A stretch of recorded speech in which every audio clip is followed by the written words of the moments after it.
Hello everyone, welcome to my YouTube channel and Facebook page. My name is Jitendra Kumar and today discuss principle of homogeneity. भाई आज हम लोग पढ़ेंगे principle of homogeneity क्या होता है।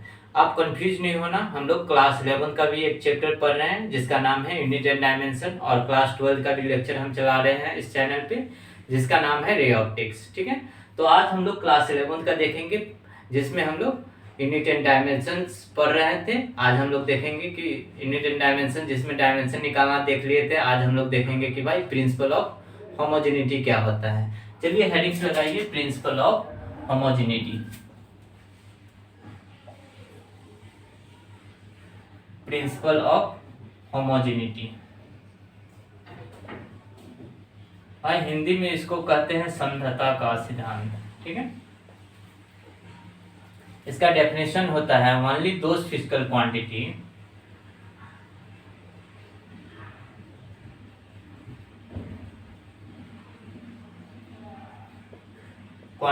can be added, equated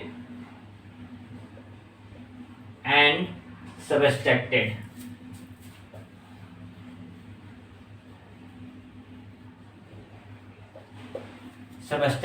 ठीक है, तो ऐसे फिजिकल क्वांटिटी को एडेड या इक्वेटेड या सबट्रैक्टेड किया जाता है जिसका डायमेंशंस क्या होता है, सेम होता है। विच है जो रखता है, क्या रखता है, सेम डायमेंशंस। विच है सेम डायमेंशंस। जैसे a प्लस बी लिखने का मतलब जो a का डायमेंशन और b का डायमेंशन दोनों क्या है, सेम है। a माइनस बी मतलब a का डायमेंशन और b का डायमेंशन भी क्या है, सेम है। तो वैसे फिजिकल क्वांटिटी को आप क्या कर सकते हो, ऐड कर सकते हो या इक्वेट कर सकते हो या सबट्रैक्ट कर सकते हो जिसकी डायमेंशंस क्या होती है, सेम होती है। ठीक है, यहाँ लिखेंगे द डायमेंशन ऑफ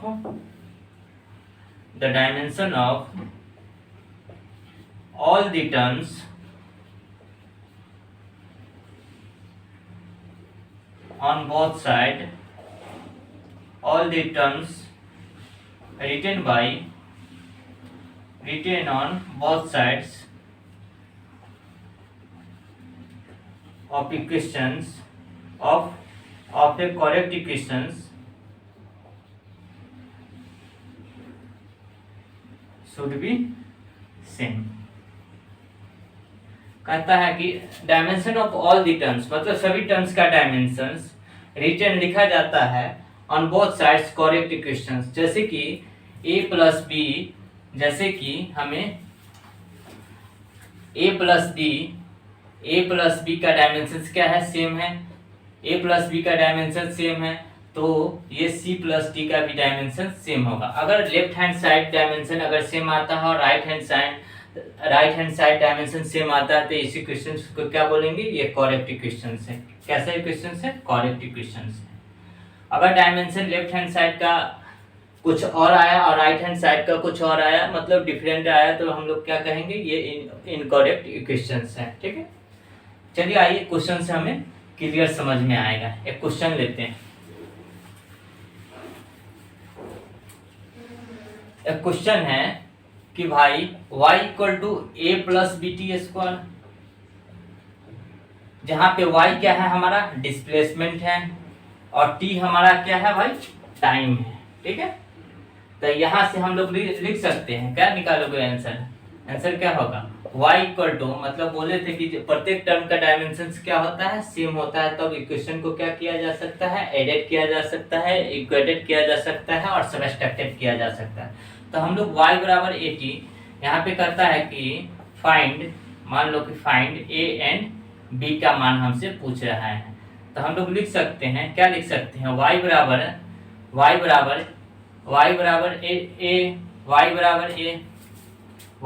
a तो हमें a का डायमेंशन पूछ रहा है, तो a बराबर y क्या है, हमारा डिस्प्लेसमेंट है। डिस्प्लेसमेंट का डायमेंशन क्या होता है, l होता है। ठीक है, उसी प्रकार से हम लोग लिख सकते हैं y बराबर कितना, bt स्क्वायर, y बराबर bt स्क्वायर। हमें b का मान कहता है फाइंड कीजिए, तो b equal to y upon T square.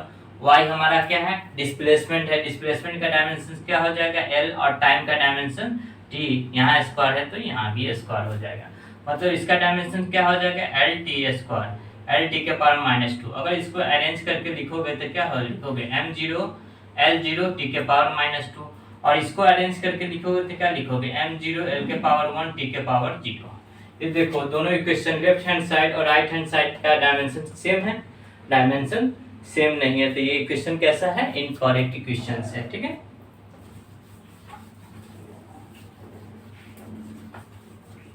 दूसरा इक्वेशन देखेंगे, x बराबर a plus C by M, x बराबर a plus C by M. X जहाँ पे क्या है हमारा डिस्प्लेसमेंट है, और m हमारा क्या है, मास है, मास है। तो कहता है कि फाइंड a एंड c का वैल्यू, हमें डायमेंशन बदलाइए। तो भाई डायमेंशन निकालने के लिए क्या करोगे, x बराबर हमें a है, x बराबर a है, तो हमें a का वैल्यू निकालना है, तो a इक्वल टू क्या हो जाएगा x क्या है हमारा डिस्प्लेसमेंट, डिस्प्लेसमेंट का डायमेंशन क्या हो जाएगा l हो जाएगा। इसको अरेंज करके लिखना चाहते हो तो लिख सकते हैं m0 l के पावर 1 t के पावर 0। दूसरा लिख सकते हैं x बराबर cm, x equal to c by M, तो c इक्वल टू हमें x इंटू एम लिख सकते हैं। x क्या है हमारा l है, x हमारा क्या है डिस्प्लेसमेंट है, डिस्प्लेसमेंट का डायमेंशन l हो जाएगा, मास का डायमेंशन m हो जाएगा। तो भाई क्या हो जाएगा एल एम, इसको हम सजा के लिख सकते हैं m0 m के पावर 1 l के पावर 1 और t के पावर 0। ठीक है, उसी प्रकार से एक और क्वेश्चन को देखते हैं कि mu equal to a plus B lambda square. भाई म्यू क्या है हमारा रिफ्रैक्टिव इंडेक्स है, लेमडा क्या है हमारा वेवलेंथ है। ठीक है, वेवलेंथ है। तो कहता है हमें फाइंड वैल्यू a और b का डायमेंशन हमें बतलाइए।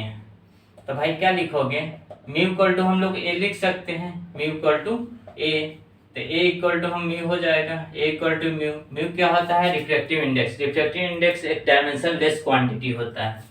तो डायमेंशन लेस क्वांटिटी मतलब m0 l0 t0, इसका कोई डायमेंशन नहीं होता है।